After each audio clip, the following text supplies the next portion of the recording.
Punjabi radio USA लेके आया है ताई फिनो दियां तत्तियां।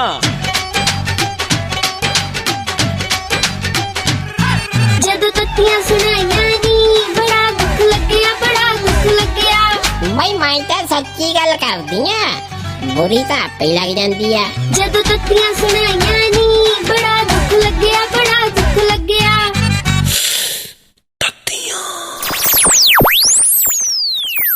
ना दस कुड़े तू तो गई सी भी मैं उत्थे भारपूर चुक जी आ, तां कोई फर्क तां पिया नहीं पवी तेरा।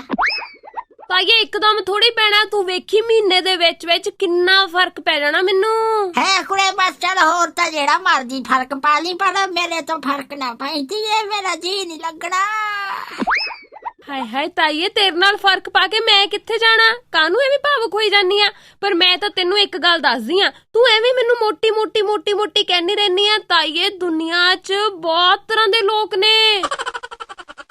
है कुड़े हुण कौन है? ताइये मैं ना पंजाबी रेडियो यूएसए ते सुनदी पई सी, कहंदे इंग्लैंड दे विच कोई बंदा आ जिदा भार पता किन्ना, 362 किलो। है कुड़े दस पौने 4 क्विंटल दा बंदा कुड़े। हाँ ताइये, कहंदे किसे हस्पताल दे विच जाके भर्ती होया भी, डॉक्टर साहब मेरा भार घटा दिओ, मैनू पतला कर दिओ, ते डॉक्टरां ने भी बेचारे ने भर्ती कर लिया। अच्छा फिर ताइये एक दिन ना हस्पताल दे विच ही उन्हें पिज्जा ऑर्डर कर दिता, पता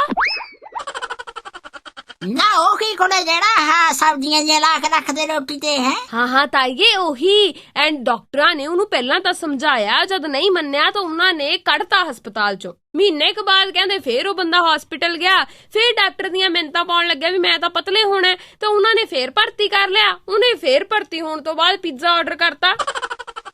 ना कर कुड़ा भाई ओरा नंबर जा मैनू दे, मैं उन्हें सलाह दी नहीं पता होण दी।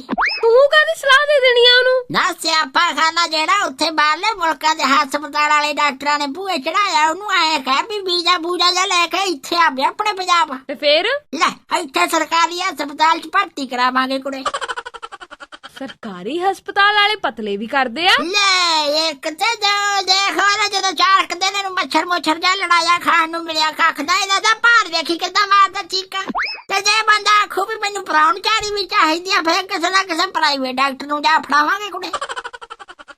ताइये उहदे नाल की हो? ले उहदे नाल की होना कुड़े, उत्थे भावें कहे मैं बर्गर खाना ते भावें कहे भी मैं पीजे खाने आ, अगला कहना कोई ना पुੱਤ खाई जा, पर असीं तैनूं छुट्टी नहीं देनी। ना ताइये छुट्टी देण च उन्हां नूं की तंगी आ? ना तंगी क्यों नहीं कुड़े, जे वो बंदा चलेगा फिर बिल कौन दऊ? ताइये पर उन्हें होना तो पतले आ ना, तू तो उल्टा उन्हें बर्गर पिज्जा खवाई जानी आ। नहीं आप सोच कुड़े, जदों 2-3 महीने उन्हें उत्थे रह लिया, ते फिर जदों हस्पताल वालियां ने एडा वड्डा फरला उन्हें दिता बिल दा, जिदन उन्हें बिल पड़िया कुड़े सार तो आपे ही सूते जाने, उहदे देखी फिर किवें पतला हुंदा।